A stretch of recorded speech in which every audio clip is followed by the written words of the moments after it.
Apollo 11 और Apollo 12 के जरिए इंसान ने 1969 में चांद पर कदम रख दिया था। इन दोनों सक्सेसफुल मिशंस के बाद 11 अप्रैल 1970 को मून लैंडिंग के लिए अपोलो 13 को लॉन्च किया जाता है। 3 दिन का ट्रैवल करने के बाद अपोलो 13 की स्पेस फ्लाइट जमीन से करीब 3,20,000 किलोमीटर दूर आ चुकी होती है। अगर सब कुछ इसी तरह चलता रहता तो अपोलो 13 में बैठे एस्ट्रोनॉट्स कुछ ही घंटों बाद चांद पर पहुंच जाते। इससे 1 साल पहले ही नील आर्मस्ट्रांग समेत 4 एस्ट्रोनॉट्स चांद पर कदम रख चुके थे।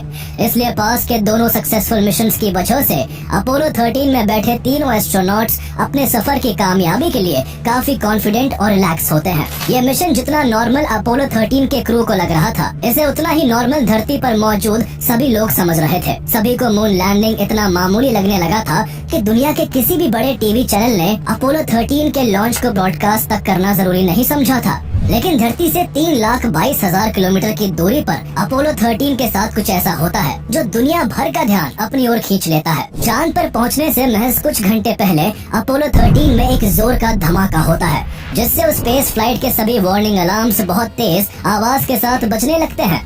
स्पेस फ्लाइट में बैठे क्रू के जांच करने पर पता चलता है कि इस धमाके में एक ऑक्सीजन टैंक ब्लास्ट हो चुका था, जिससे उसकी पूरी ऑक्सीजन खत्म हो चुकी थी। वहीं दूसरा ऑक्सीजन टैंक भी लीक करने लगता है और उसमें मौजूद ऑक्सीजन तेजी से अंतरिक्ष में फैलने लगती है। परेशानी ये थी कि एस्ट्रोनॉट्स के चांद पर जाने और वहाँ से वापस धरती पर लौटने के लिए केवल इन 2 ऑक्सीजन टैंक्स का ही इंतजाम था। एस्ट्रोनॉट्स इन ऑक्सीजन टैंक का इस्तेमाल केवल सांस लेने के लिए नहीं, बल्कि पानी और इलेक्ट्रिसिटी के लिए भी करते थे।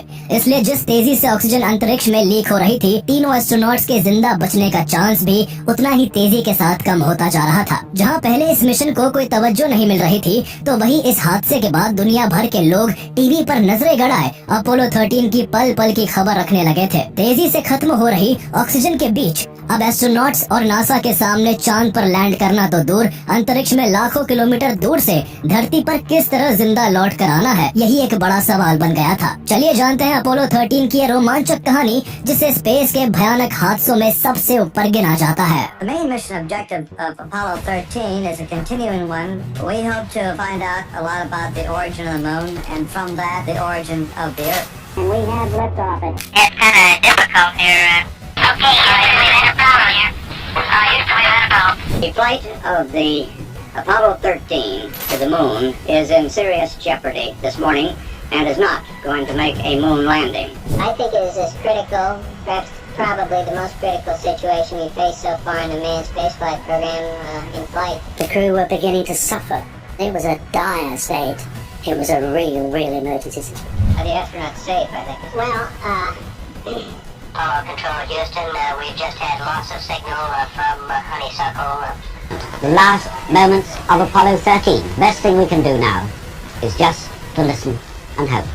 साल 1961 में American president John F Kennedy ने जब 1960 का दशक खत्म होने से पहले ह्यूमन को चांद पर पहुंचाने का प्रॉमिस किया, तो मून लैंडिंग का मिशन पूरे अमेरिका के लिए एक नेशनल गोल बन गया। इसी मकसद से नासा का अपोलो प्रोग्राम शुरू होता है और 20 जुलाई 1969 वो ऐतिहासिक दिन बना जब नील आर्मस्ट्रांग और बज ऑल्ड्रिन चांद पर कदम रखते हैं। यह अपोलो 11 मिशन था जिसके जरिए इंसान ने चांद पर पहुंचकर इतिहास रच दिया था। साल 1969 में अपोलो 11 के बाद अपोलो 12 भी एक सक्सेसफुल मून लैंडिंग मिशन रहता है, जिसके चलते 2 और एस्ट्रोनॉट्स चांद पर पहुंचते हैं और वापस धरती पर सुरक्षित लौट आते हैं। इस तरह नासा ने मून लैंडिंग के लिए अपोलो 20 तक का प्लान किया हुआ था। इसलिए अपोलो 11 और अपोलो 12 के बाद अपोलो 13 मिशन की बारी आती है। लेकिन इस बीच बदलते वक्त के साथ लोगों का इंटरेस्ट भी बदलता जा रहा था। 2 सफल मून लैंडिंग मिशन के बाद अमेरिकी जनता उससे उब चुकी थी। लोगों का चांद को लेकर फैसिनेशन फीका पड़ता जा रहा था। वहीं इन मिशन में बेशुमार पैसा खर्च हो रहा था, जिस वजह से अमेरिकन गवर्नमेंट भी इन स्पेस मिशंस को लेकर काफी कश्मकश की स्थिति में थी। अगर केवल अपोलो 11 की बात करें तो उस समय उस पर 355 मिलियन डॉलर्स का खर्च हुआ था, जो आज के हिसाब से 3 बिलियन डॉलर्स यानी करीब 25,000 करोड़ रुपए होते हैं। ये खर्च केवल एक अपोलो 11 का था, जबकि नासा ने अभी ऐसे 8 और मिशंस को प्लान कर रखा था। ये 1970 का समय था जब अमेरिका वियतनाम वॉर जैसी उलझनों से जूझ रहा था और ऐसे में स्पेस मिशंस में किए जा रहे बेशुमार खर्चों की वजह से अमेरिकी सरकार को काफी विरोध का सामना करना पड़ता है। इसलिए अमेरिकी गवर्नमेंट ने नासा के बजट पर कैंची चलाना शुरू कर दिया, जिस वजह से 4 जनवरी 1970 को नासा द्वारा अपोलो 20 को कैंसिल कर दिया जाता है, जो कि प्लान के हिसाब से अपोलो प्रोग्राम का आखिरी मून लैंडिंग मिशन था। लगातार घटते जन समर्थन और कम होते बजट के बीच नासा द्वारा 11 अप्रैल 1970 को अपोलो 13 लॉन्च किया जाता है। अपोलो 13 का मेन ऑब्जेक्टिव चांद पर साइंटिफिक एक्सप्लोरेशन करना था, जिसके जरिए चांद और धरती के अस्तित्व के बारे में जरूरी जानकारी इकट्ठा की जा सके। अपोलो 13 को फ्लोरिडा के उसी केनेडी स्पेस सेंटर से लॉन्च किया गया, जहां से अपोलो 11 और अपोलो 12 ने उड़ान भरी थी। इस बार भी अपोलो 13 को लॉन्च करने की जिम्मेदारी सैटर्न 5 नाम के पावरफुल रॉकेट के ऊपर ही थी। इसके अलावा अपोलो 13 की स्पेस फ्लाइट को भी पिछले स्पेस मिशन की तरह 3 मॉड्यूल्स को जोड़कर तैयार किया गया था, जिसमें एक कमांड मॉड्यूल था जिसमें एस्ट्रोनॉट्स के रहने और सब कुछ ऑपरेट करने की व्यवस्था थी, जिस वजह से ये स्पेस फ्लाइट का सबसे जरूरी हिस्सा होता है। दूसरा सर्विस मॉड्यूल था, जिसमें फ्यूल सेल्स, ऑक्सीजन टैंक्स और हाइड्रोजन टैंक समेत कई जरूरी बंदोबस्त किए गए थे, जिनसे कमांड मॉड्यूल में बैठे एस्ट्रोनॉट्स के लिए हवा, पानी और बिजली का इंतजाम होता था। इसका तीसरा हिस्सा लूनर मॉड्यूल होता है, जो चांद पर लैंड करने और वहां से वापस उड़ान भरने के लिए जिम्मेदार था। लॉन्च के कुछ मिनट बाद ही अपोलो 13 अर्थ की ऑर्बिट में दाखिल हो जाता है और वहां कई चक्कर काटने के बाद अर्थ की ऑर्बिट से निकलकर चांद की तरफ बढ़ने लगता है। हर मिशन की तरह इस अपोलो 13 में भी 3 एस्ट्रोनॉट्स बैठे हुए थे। जिम लोवेल इस मिशन के कमांडर होते हैं, जो कि इस समय नासा के सबसे अनुभवी एस्ट्रोनॉट्स में से एक थे। इन्होंने सबसे ज्यादा वक्त स्पेस में गुजारा हुआ था। लोवेल अपोलो 8 मिशन का भी हिस्सा रह चुके थे, जो कि चांद की ऑर्बिट में पहुंचने वाली पहली क्रूड स्पेस फ्लाइट थी। अपोलो 13 के इस मिशन में उनके साथ कमांड मॉड्यूल के पायलट जैक स्वीगर्ट और लूनर मॉड्यूल के पायलट फ्रेड हैसी होते हैं। हालांकि कमांड मॉड्यूल के पायलट पहले केन मैटिंगली होने वाले थे, लेकिन लॉन्च के कुछ दिन पहले वो जर्मन मीजल से इन्फेक्टेड एक इंसान के कांटेक्ट में आ गए, जिस वजह से खतरे को भांपते हुए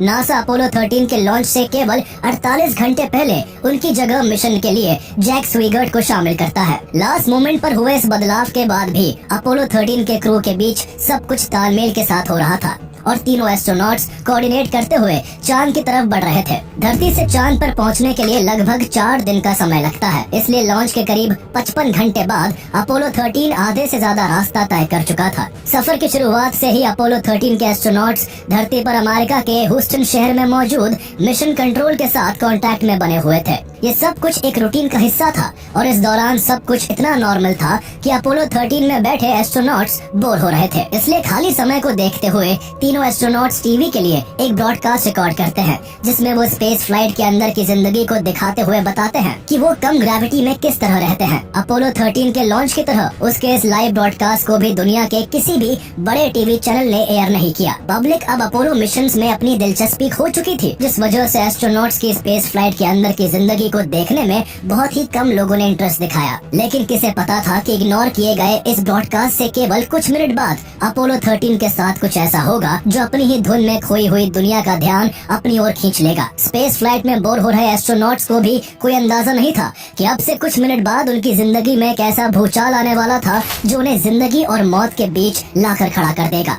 हल्की फुल्की बातचीत से भरा 49 मिनट्स का टीवी ब्रॉडकास्ट रिकॉर्ड करने के बाद एस्ट्रोनॉट्स अपने रूटीन मेंटेनेंस के काम में लग जाते हैं। हमेशा की तरह इस समय भी एस्ट्रोनॉट्स ह्यूस्टन मिशन कंट्रोल से कांटेक्ट में होते हैं और वहां से मिल रहे इंस्ट्रक्शंस को फॉलो करते हैं। इस दौरान मिशन कंट्रोल ने कमांड मॉड्यूल के पायलट जैक स्वीगर्ट से ऑक्सीजन टैंक में लगे फैन को ऑन करके लिक्विड ऑक्सीजन को स्टर करने को कहा। दरअसल जब भी कोई स्पेस मिशन भेजा जाता है तो उसमें ऑक्सीजन और हाइड्रोजन समेत हर जरूरी गैस को लिक्विड फॉर्म में कन्वर्ट करके भेजा जाता है, ताकि कम जगह में ज्यादा गैस को स्टोर किया जा सके। लेकिन स्पेस में टेम्परेचर इतना कम होता है कि ये लिक्विड ऑक्सीजन भी जमने लगती है और इसलिए ऑक्सीजन टैंक में एक फैन लगाया जाता है, ताकि समय समय पर फैन को चलाकर ऑक्सीजन को सही अवस्था में लाया जा सके। ये सब काम केवल क्रायोस्टर के एक स्विच को ऑन करने से बहुत ही आसानी से हो जाता था। इसलिए जब मिशन कंट्रोल ने जैक स्वीगर्ट को इस स्विच को ऑन करने को कहा तो उन्होंने ऑर्डर को फॉलो करते हुए स्विच को चालू कर दिया। ये 13 अप्रैल की रात का समय था और इस इस छोटे से काम को निपटाने के बाद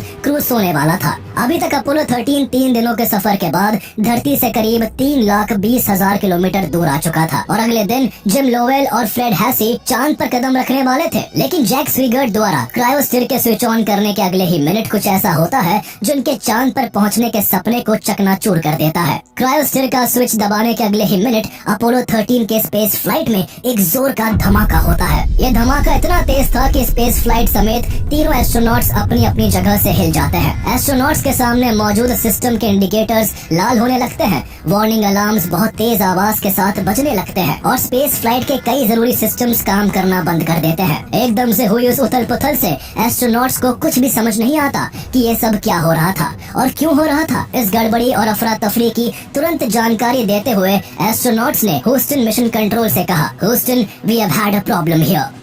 Okay, we had a problem here. This is Houston. Say again, please. Houston, we had a problem. इस दौरान ह्यूस्टन मिशन कंट्रोल को भी नहीं पता था कि आखिर अपोलो 13 के साथ ये कैसी गड़बड़ी हुई है और इसके पीछे क्या वजह है। लेकिन मिशन कंट्रोल और स्पेस फ्लाइट के सिस्टम्स की लड़खड़ाती रीडिंग से ये जरूर कंफर्म हो चुका था कि कुछ बहुत भयानक हुआ है। इन लड़खड़ाती रीडिंग्स में सबसे ज्यादा दिल दहला देने वाला डेटा ऑक्सीजन टैंक्स का था। उन्होंने देखा कि एक ऑक्सीजन टैंक की रीडिंग 0 हो चुकी थी और दूसरे ऑक्सीजन टैंक की रीडिंग का कांटा तेजी से नीचे गिर रहा था। एक्सप्लोजन को हुए अब तक 13 मिनट गुजर चुके थे और किसी के पास कोई क्लू नहीं था कि आखिर ऐसा क्यों हो रहा है। तभी कमांडर जिम लोवेल ने लेफ्ट साइड की विंडो से बाहर झांक कर देखा तो उनके होश उड़ गए। उन्होंने मिशन कंट्रोल को बताया कि स्पेस फ्लाइट से कोई गैस तेजी से स्पेस में लीक हो रही है। इस मंजर के बाद जब सभी कड़ियों को जोड़कर देखा गया तो पता चला कि आखिर ये सब क्या हो रहा था। दरअसल जब क्रायोस्फीयर का स्विच ऑन किया गया था तभी एक ऑक्सीजन टैंक में लगे फैन की वायरिंग में स्पार्क होता है। ऑक्सीजन की मौजूदगी में वहाँ हुआ ये छोटा सा स्पार्क आग का रूप ले लेता है, जिस कारण उस ऑक्सीजन टैंक में जोर का धमाका होता है। यह ऑक्सीजन टैंक नंबर 2 था जो इस धमाके में पूरी तरह से डिस्ट्रॉय हो चुका था। वहीं इस धमाके की वजह से उसके पास ही रखा ऑक्सीजन टैंक नंबर 1 भी डैमेज हो जाता है और उसकी ऑक्सीजन भी लीक होने लगती है। ये ब्लास्ट इतना तेज था कि सर्विस मॉड्यूल की साइड का एक पैनल उखड़कर स्पेस में उड़ जाता है और उसी खुली जगह से ऑक्सीजन टैंक से लीक होकर तेजी से स्पेस में फैलने लगती है। मुसीबत इस बात की थी कि सर्विस मॉड्यूल में केवल 2 ऑक्सीजन टैंक्स मौजूद थे जो कमांड मॉड्यूल में बैठे एस्ट्रोनॉट्स को जिंदा रखने के लिए हवा, पानी और बिजली का इंतजाम कर रहे थे। धमाके से केवल ऑक्सीजन टैंक ही नहीं बल्कि सर्विस मॉड्यूल में लगे 3 में से 2 फ्यूल सेल्स पूरी तरह खत्म हो जाते हैं जो कि कमांड मॉड्यूल को पावर सप्लाई करने का काम कर रहे थे। अब केवल एक फ्यूल सेल से ही कमांड मॉड्यूल को पावर मिल रही थी जो कि स्पेस फ्लाइट को चलाए रखने के लिए सफिशिएंट नहीं था। इनसफिशिएंट फ्यूल और लगातार कम हो रही ऑक्सीजन के बीच अब चांद पर लैंड करने का तो सवाल ही नहीं था। मून लैंडिंग मिशन को कैंसिल करने के बाद अब ह्यूस्टन मिशन कंट्रोल के सामने हजारों मुश्किलों से भरा केवल एक सवाल था कि इन तीनों एस्ट्रोनॉट्स को वापस धरती पर कैसे लाया जाए। एस्ट्रोनॉट्स उस वक्त धरती से करीब 3,20,000 किलोमीटर दूर थे और इतनी दूर से वापस धरती पर आने में उन्हें करीब 4 दिन का वक्त लगता। ऐसी खौफनाक स्थिति में इतने दिन तक उनका जिंदा रहना और सुरक्षित धरती पर आना एक लगभग नामुमकिन सा काम था। लेकिन इस इम्पॉसिबल टास्क को पॉसिबल बनाने में मिशन कंट्रोल ने एड़ी चोटी का जोर लगा दिया। ह्यूस्टन मिशन कंट्रोल ने नासा के सभी जानकार लोगों को बुलाया और जो वक्त पर नहीं आ सकते थे उन्हें फोन लाइन पर जोड़ा गया। इंजीनियर्स, साइंटिस्ट और एस्ट्रोनॉट से लेकर स्पेस फ्लाइट को बनाने वाले लोगों तक सबको इस एक काम पर लगा दिया गया। जहाँ पहले इस अपोलो 13 को कोई अटेंशन नहीं मिल रही थी तो वही इस हादसे की खबर के बाद दुनिया भर के अखबार और न्यूज चैनल्स अपोलो 13 की हेडलाइन से भर गए। दुनिया के कोने कोने में इस बात की चर्चा होने लगी। पब्लिक अपोलो 13 से जुड़ी हर एक खबर के लिए टीवी स्क्रीन पर नजरें गड़ाए बैठी थी। दूसरी तरफ स्पेस में मौजूद एस्ट्रोनॉट्स का बुरा हाल था। जिस कमांड मॉड्यूल में एस्ट्रोनॉट्स बैठे हुए थे उसमें अब केवल कुछ ही देर की पावर सप्लाई बची थी, जिससे आगे का सफर पूरा करके वापस धरती पर आना नामुमकिन था। वही धरती पर मौजूद मिशन कंट्रोल एस्ट्रोनॉट्स को वापस लाने के लिए एक सुरक्षित तरीका तलाश कर रहा था। मिशन कंट्रोल के पास मेनली 2 ऑप्शंस थे जिनके जरिए अपोलो 13 को वापस धरती पर लाया जा सकता था। पहला ऑप्शन ये था कि सर्विस मॉड्यूल के मेन इंजन का इस्तेमाल करके पूरी स्पेस फ्लाइट को धरती की तरफ वापस मोड़ दिया जाए। ये वापस आने का शॉर्ट रूट था और इस प्लान के जरिए केवल 2 दिन में धरती पर लौटा जा सकता था। लेकिन इस प्लान के साथ परेशानी ये थी कि सर्विस मॉड्यूल में हुए ब्लास्ट के कारण उसमें इतनी कम पावर सप्लाई बची थी कि वो वापसी का 1 घंटा भी तय नहीं कर सकता था और साथ ही ऐसा करने में मेन इंजन के बंद होने का भी खतरा था। इसके बाद दूसरा ऑप्शन ये था कि वापस मुड़ने के बजाय आगे चांद की तरफ बढ़ा जाए और चांद के अराउंड घूमकर चांद की ग्रेविटी का इस्तेमाल करते हुए धरती की तरफ आया जाए। ये प्लान बहुत ज्यादा डिस्टेंस को कवर जरूर करता था, लेकिन इसमें चांद की ग्रेविटी के सपोर्ट की वजह से कम पावर का इस्तेमाल होता, इसलिए मिशन कंट्रोल ने दूसरे ऑप्शन को अप्रूव किया और साथ ही इस पूरे सफर के लिए कमांड मॉड्यूल की जगह इससे अटैच्ड लूनर मॉड्यूल को इस्तेमाल करने का डिसीजन लिया, जिसके अंदर ऑक्सीजन और पावर का अलग से बंदोबस्त था। ये सब कुछ तय करने में काफी वक्त गुजर चुका था और कमांड मॉड्यूल की पावर सप्लाई खत्म होने की कगार पर थी। धमाके के करीब 1 घंटे बाद मिशन कंट्रोल ने एस्ट्रोनॉट्स को आदेश दिया कि वो कमांड मॉड्यूल के सभी सिस्टम्स को टर्न ऑफ कर दे और लूनर मॉड्यूल में शिफ्ट हो जाए। आदेश के अनुसार अब आगे की यात्रा एस्ट्रोनॉट्स को लूनर मॉड्यूल से ही करनी थी, जिसका असल में काम केवल मून पर लैंड करने और वहाँ से वापस मून की ऑर्बिट में आने का था। इसके बाद जिस लूनर मॉड्यूल को चांद की ऑर्बिट में ही छोड़ दिया जाता था, उसका इस्तेमाल अब एक लाइफ बोट की तरह पूरा सफर तय करने के लिए किया जाना था। लेकिन इस लूनर मॉड्यूल को इस तरह से तैयार किया गया था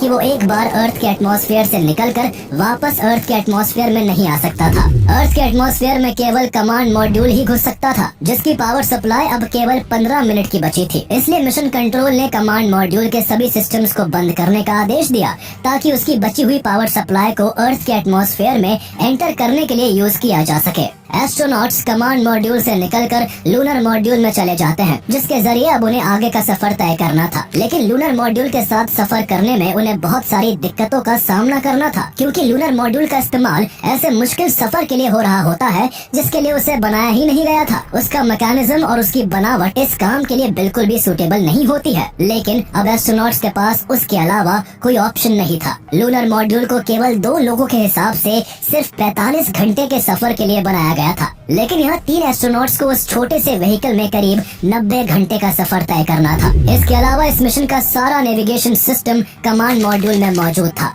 जिसका इस्तेमाल सही रास्ते पर बने रहने के लिए किया जाता था। इस सिस्टम के बिना एस्ट्रोनॉट स्पेस में भटक सकते थे, इसलिए सबसे पहले कमांड मॉड्यूल के नेविगेशनल प्लेटफॉर्म को लूनर मॉड्यूल के साथ अलाइन किया गया। लूनर मॉड्यूल में सवार होकर एस्ट्रोनॉट्स आगे की तरफ बढ़ते हैं, लेकिन जिस रास्ते पर अभी तक स्पेस फ्लाइट चल रही थी वो मून पर लैंड करने वाला रास्ता होता है। पर अब क्योंकि मून लैंडिंग का मिशन कैंसिल हो चुका था, इसलिए स्पेस फ्लाइट के पाथ को चेंज करने की जरूरत थी, जिससे वो एक फ्री रिटर्न ट्रैजेक्टरी पर चली जाए और उसको चांद की ग्रेविटी की मदद से धरती की तरफ मोड़ा जा सके। लेकिन इस बहुत जरूरी काम के लिए लूनर मॉड्यूल के डिसेंट इंजन को कई बार बर्न करने की जरूरत थी, जबकि उसके इंजन को केवल एक बार सिर्फ चांद से टेक ऑफ करने के लिए बनाया गया था। उस समय सिचुएशन ऐसी थी कि धरती पर लौटने के लिए एस्ट्रोनॉट्स हर एक रिस्क लेने को तैयार थे। इसलिए धमाके की घटना के 5 घंटे बाद लूनर मॉड्यूल के डिसेंट इंजन को 35 सेकंड के लिए बर्न करके उसे दूसरे रास्ते पर मोड़ दिया जाता है। इसके कुछ घंटों बाद अपोलो 13 जब चांद के पास पहुंचता है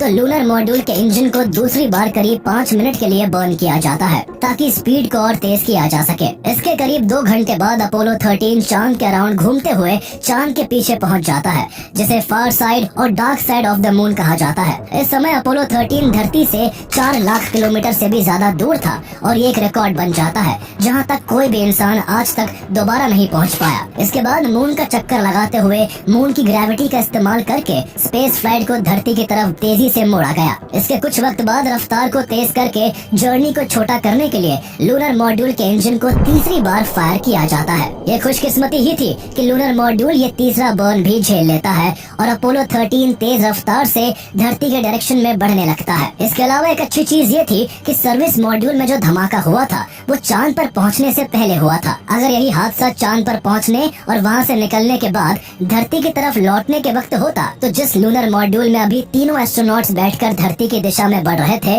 वो लूनर मॉड्यूल उनके पास यात्रा करने के लिए मौजूद ही नहीं होता, क्योंकि हर मून लैंडिंग के बाद लूनर मॉड्यूल को चांद की ऑर्बिट में ही छोड़ दिया जाता था और ऐसी सिचुएशन में एस्ट्रोनॉट्स के पास वापस लौटने का कोई मौका नहीं होता और उनकी वही कुछ ही देर में जान चली जाती। लेकिन ऐसा भी नहीं था कि लूनर मॉड्यूल में रहना एस्ट्रोनॉट्स के लिए कोई आसान काम था, बल्कि उन्हें इस पूरे सफर के दौरान भारी मुश्किलों का सामना करना पड़ रहा होता है। पहली परेशानी इलेक्ट्रिसिटी की थी, जो लूनर मॉड्यूल में इतनी मात्रा में नहीं थी कि उसके सारे सिस्टम्स लगातार 4 दिन तक काम कर सके। इसलिए बिजली बचाने के लिए उसकी सभी नॉन एसेंशियल सिस्टम्स को बंद कर दिया गया। इन बंद किए गए उपकरणों में वो हीटर्स भी थे जो ठंडे स्पेस में एस्ट्रोनॉट्स को गर्माहट पहुंचा रहे थे और जिनके बंद होने से अब एस्ट्रोनॉट्स को भारी ठंड का सामना करना पड़ रहा था। बहुत ज्यादा ठंड की वजह से एस्ट्रोनॉट्स का खाना भी जम जा रहा था।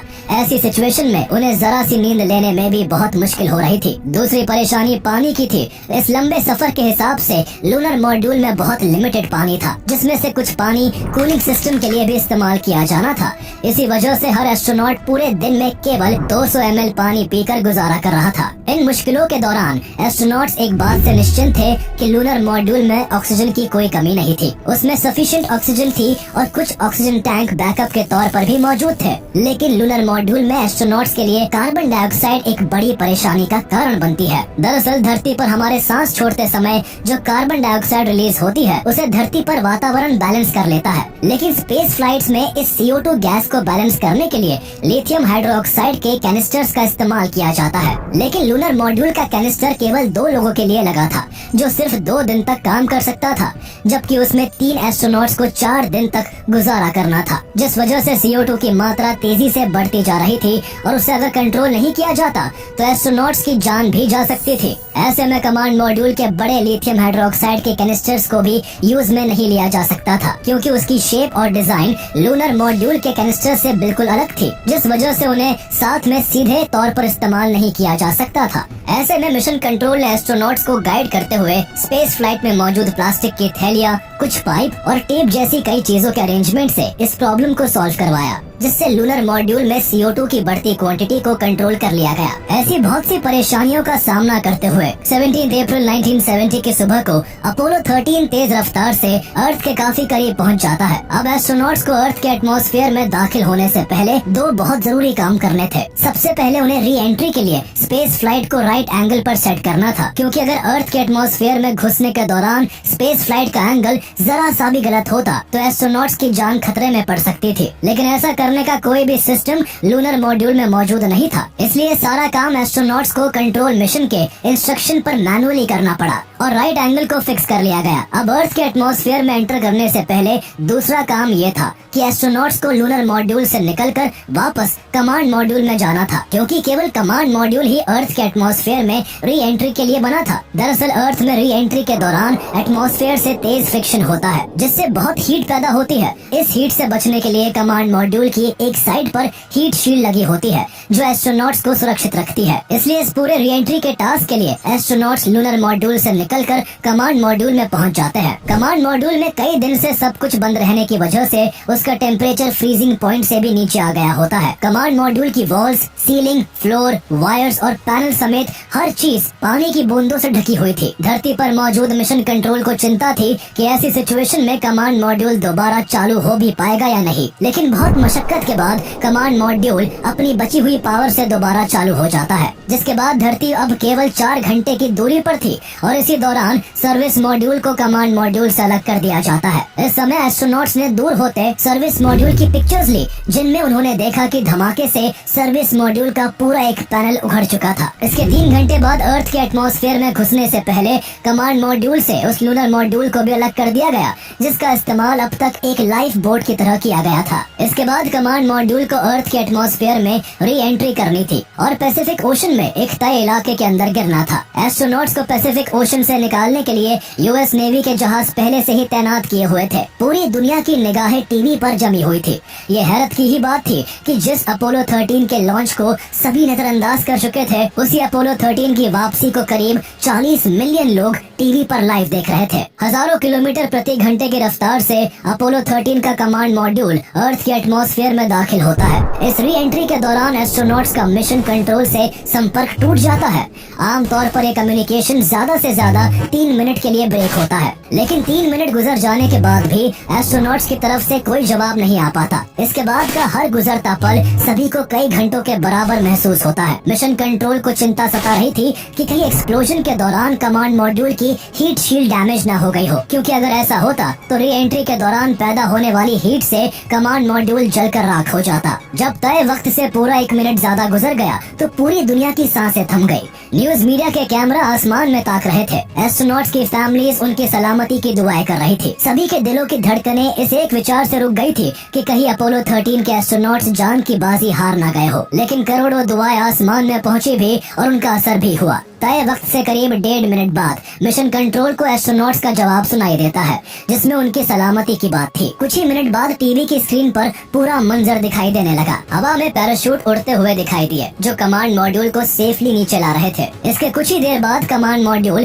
पैसिफिक ओशन में जा गिरता है, जिसके बाद यूएस नेवी द्वारा एस्ट्रोनॉट्स को वहां से रेस्क्यू किया गया। इस तरह अपोलो 13 के लॉन्च के 6 दिन बाद 17 अप्रैल 1970 के दोपहर करीब 1 बजे तीनों एस्ट्रोनॉट्स वापस धरती पर सुरक्षित लौट आए। लेकिन एस्ट्रोनॉट्स के सुरक्षित लौट आने से भी एक सवाल जिसे कोई नजरअंदाज नहीं कर सकता था, वो ये था कि आखिर ऑक्सीजन टैंक नंबर 2 में ऐसा ब्लास्ट किस वजह से हुआ। इसकी जांच पड़ताल के लिए नासा ने एक रिव्यू बोर्ड को स्थापित किया, जिनकी जांच में कई चीजें सामने आई। दरअसल जो ऑक्सीजन टैंक ब्लास्ट हुआ था वो अपोलो 13 से पहले अपोलो 10 के लिए इस्तेमाल होने वाला था, लेकिन उस समय मेंटेनेंस के लिए निकालते वक्त ये ऑक्सीजन टैंक 2 इंच की हाइट से गिर जाता है। ये यूं तो बहुत मामूली सी ऊंचाई थी, लेकिन एक्सपर्ट्स का मानना है कि इस दौरान ऑक्सीजन टैंक में अंदर कुछ डैमेज हुआ होगा, जिसे टेस्टिंग के दौरान नोटिस नहीं किया जा सका। इसके अलावा एक इंसिडेंट और सामने आता है, जब अपोलो 13 के लॉन्च से महज 3 हफ्ते पहले काउंटडाउन डेमोन्स्ट्रेशन टेस्ट हो रहा था, जिसमें ऑक्सीजन टैंक्स को भरकर खाली किया जाता है। इस दौरान जहां पहले नंबर का ऑक्सीजन टैंक तुरंत पूरा खाली हो जाता है, तो वहीं दूसरे नंबर का ऑक्सीजन टैंक केवल 8% ही खाली हो सका। इसलिए इसे खाली करने के लिए इंजीनियर्स ने उसके हीटर्स को 65 वोल्ट की पावर पर कई घंटों तक चलाए रखा। एक्सपर्ट्स द्वारा माना जाता है कि इस दौरान ऑक्सीजन टैंक के वो थर्मोस्टेट स्विच डैमेज हो गए थे, जिन्हें केवल 28 वोल्ट की पावर के लिए डिजाइन किया गया था। इन स्विचेस के डैमेज होने से टैंक के अंदर के हाई टेम्परेचर को कंट्रोल नहीं किया जा सका और इस तेज तापमान में फैन के वायर्स पर लगी टेफ्लॉन इंसुलेशन डैमेज हो गई, जिसके बाद इस टैंक के फैन को बार बार चलाने से ये धमाका हुआ। इस भूल से नासा ने सीखा कि स्पेस बहुत भयानक जगह है, जहां मिशन के बीच अगर कोई ऐसा फॉल्ट हो जाए तो किस तरह एस्ट्रोनॉट्स की जान पर बन सकती है। अपोलो 13 मून पर लैंड नहीं कर सका, लेकिन तीनों एस्ट्रोनॉट्स का ऐसा खतरनाक हादसे के बाद जिंदा लौटना अपने आप में एक बड़ी सफलता थी। इसलिए इस मिशन के फेल होने के बावजूद इस अपोलो 13 को द सक्सेसफुल फेलियर का नाम दिया गया। अपोलो 13 के बाद नासा ने 1971 में अपोलो 14 और अपोलो 15 को सफलतापूर्वक चांद पर पहुंचाया और उसके अगले साल 1972 में अपोलो 16 और अपोलो 17 भी सक्सेसफुल मून लैंडिंग मिशन रहते हैं। अपोलो 13 के बाद के इन चारों मिशन के दौरान चांद पर जो एक्सपेरिमेंट्स किए गए, उनसे इंसान की साइंटिफिक अंडरस्टैंडिंग में काफी इजाफा हुआ। सभी अपोलो मिशन के दौरान एस्ट्रोनॉट्स चांद से करीब 382 केजी पत्थर, धूल और अन्य सैंपल्स पृथ्वी पर लेकर आए, जिन पर आज भी रिसर्च जारी है। 3.5 सालों के अंदर नासा ने चांद पर 6 सफल मून लैंडिंग्स करके 12 लोगों को चांद पर उतारा। 1972 में अपोलो 17 नासा का आखिरी मून लैंडिंग मिशन बना। इसके बाद अपोलो प्रोग्राम को बंद कर दिया गया। इसके बंद होने के पीछे पब्लिक के इंटरेस्ट का कम होना, अमेरिका का उस वक्त वियतनाम वॉर और सिविल राइट मूवमेंट जैसी सिचुएशंस में उलझना और लगातार नासा का बजट कम होना सबसे बड़े कारण थे। 1972 के बाद 50 से भी ज्यादा साल गुजर गए, लेकिन तब से आज तक कोई इंसान चांद पर नहीं जा सका, जिसकी सबसे बड़ी वजह पैसा है। स्पेस मिशंस में बेशुमार खर्चा होता है। अगर नासा के अपोलो प्रोग्राम के खर्च की बात करें तो उस वक्त इस पर $28 बिलियन का खर्च हुआ था, जो आज के हिसाब से करीब $280 बिलियन के बराबर होता है। ये खर्च कितना है उसका अंदाजा इस बात से लगाया जा सकता है कि 2023 में भारत का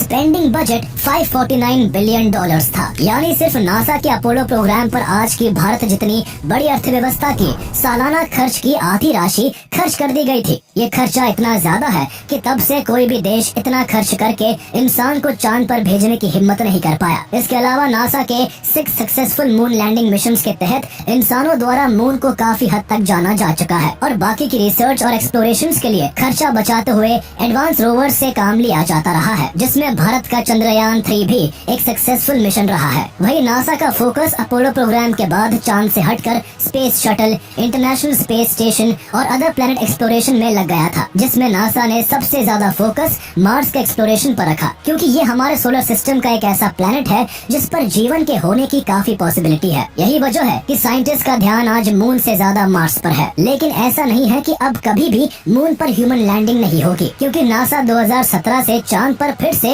इंसानों को भेजने का मिशन प्लान कर रहा है, जिसका नाम आर्टेमिस प्रोग्राम है। इस प्रोग्राम के जरिए इंसान को और भी एडवांस टेक्नोलॉजी के साथ फिर से चांद पर भेजा जाएगा, और इस बार मकसद केवल चांद पर एक्सप्लोर करने का नहीं बल्कि वहाँ परमानेंट बेस बनाने का है। और इसी कड़ी में इस प्रोग्राम का लॉन्ग टर्म गोल मार्स पर इंसानों को सुरक्षित भेजने का भी है। इसलिए पूरी उम्मीद लगाई जा सकती है कि इस दशक के खत्म होने से पहले इंसानों को फिर से चांद पर देखा जा सकेगा।